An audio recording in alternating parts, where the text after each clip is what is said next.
Welcome to our first and quite lengthy breakdown here on The Boys. Zack Snyder's Justice League has finally arrived, and it's certainly clear that Snyder's vision for his universe has made a mark on us. A mark so big it left us wanting more. So we decided to dive in again and again to unpick this incredible movie. We put a lot of effort into this, crawling through each scene frame by frame, analysing every detail, so we would highly appreciate if you left a like, shared this with a friend, or even subscribed. Without further ado, here's our breakdown for Zack Snyder's Justice League, Chapter 1. Snyder's Justice League opens to a cinematic shot of Superman's death in Batman vs Superman. We get a chance to see the reaction from the characters present, a longer chance that is, which gives the audience time to adjust to the reality and understand the mindset these people are in. As Superman dies, he screams in agony, which is far more important later in the story. His cries are shockwaves around the world, being heard as Themyscira and even Atlantis. We picked up straight away that there's a metaphor here. Superman's death is both physically a shockwave and a literal one. In Batman vs Superman, the world is trying to understand Superman, and especially in the US, they are trying to figure out his place amongst them.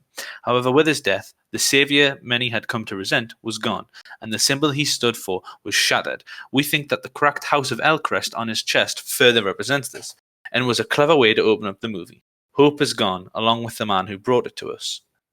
We move on from Batman vs Superman and the scream heard around the world to Martha, which is a sharp contrast. From the death of a savior, the messianic figure for the whole world, to a mother grieving for her son, it's a harsh reminder of who Superman was to Martha. Martha didn't care about capes, she didn't care about the symbol. She loved her son as her son, and whatever he chose to do, he would have always been her son. The loss of Superman is now far more personal, especially for the viewer who sees a mother feeling loss, not an entire world. The theme of loss doesn't stop there, because we move on to Lois Lane, who visits the monument for Superman that we saw in Batman vs Superman. Lois is grieving for the loss of the love of her life. Superman inspired her, like so many others, to do what she did, and Clark was a major part of Lois's life, and when things got tough for her, he was the one who was there. That's so clear in Batman vs Superman, especially in the bath scene, and the feeling was definitely reciprocated by Superman. In Batman vs Superman, Superman refers to Lois as his world, and in the nightmare sequence, he does the same. Later on in the Snyder Cut, this is reinforced. Lois visits the monument with 2 cups of coffee, one for her and one for a police officer, who remarks that she never misses a morning. The routine she's in could certainly be down to her grief, and that the routine is providing her some sort of stability. Another point we picked up on was the broken statue, which is arguably how she feels. She's broken and she's lost something. That something's a part of herself. It died with Clark. Quite a lonely and sad theme.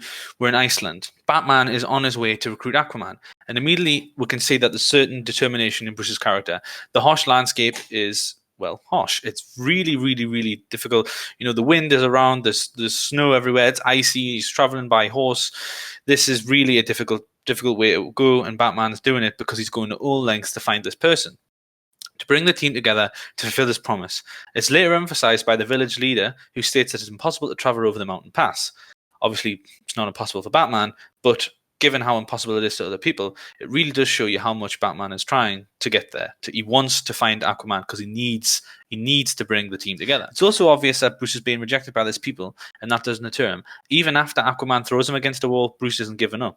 He absolutely has to succeed. Batman is a unifier, not a divider now, something Bruce himself picks up on later. There's not much going on apart from this, aside for one key detail which we'll absolutely return to later. Bruce and Batman aren't 2 figures now. They are one person, and Bruce is quite liberal with his identity, revealing it to Arthur quickly. He doesn't feel the need for safety or security. He's one man with one mission. Batman is simply the suit he wears when combat is necessary, otherwise he's Bruce Wayne. The dual identity are gone, no more masks, which is starkly different from Bruce and Batman vs Superman, who the whole "we've always been criminals" has been eradicated. Bruce isn't the only one who's changed though, because we move now to Wonder Woman, who has definitely changed her tone on the world. From someone who originally reluctant to get out and help humanity, to someone now who's being an active hero.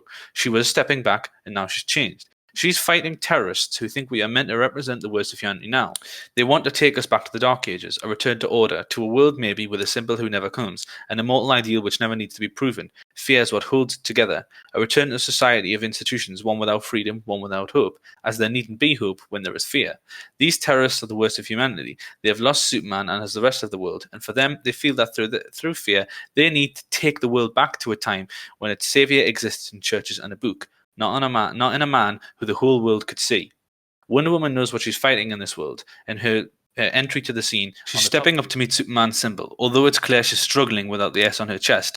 Wonder Woman is instead trying to form personal moments with the people she saves to foster the hope Clark brought to the world, which is why she calls the young girl a princess, and tells her she can do anything she wants. At the same time, we can still see the Amazon in her, as she brutally dispatches with terrorists. The final line of their leader is disbelief. He can't believe someone else can take up the role. She affirms there is, and tells me to believe it, where she displays her signature blast of godly power, holding no quarter, sending a message to anyone else who would wish to harm innocence in such a way. Finally, the Amazons themselves return. They're guarding the Mother Box, and Snyder takes great effort in ensuring that the Amazonian culture of battle and war is displayed in order to fully represent the threat that Steppenwolf is and presents. The Amazon remain constantly defending the box, and even though there is fear initially, once Steppenwolf arrives and attempts to use fear as his advantage, the line, "The Amazons show him your fear, we have no fear," is a fantastic way to show the Amazonian culture and identity. Battle and duty is their life and their identity. Even with that, even with the mighty Amazons who hold nothing back, who give it their all till their dying breath, Steppenwolf still wins. The building in which he first attacked crumbles, and we think that this is both a figurative message and a literal event. The mighty Amazons are crumbling under his assault, and this builds the foundation for the rest of the film to go on. Unity is essential, and here is why.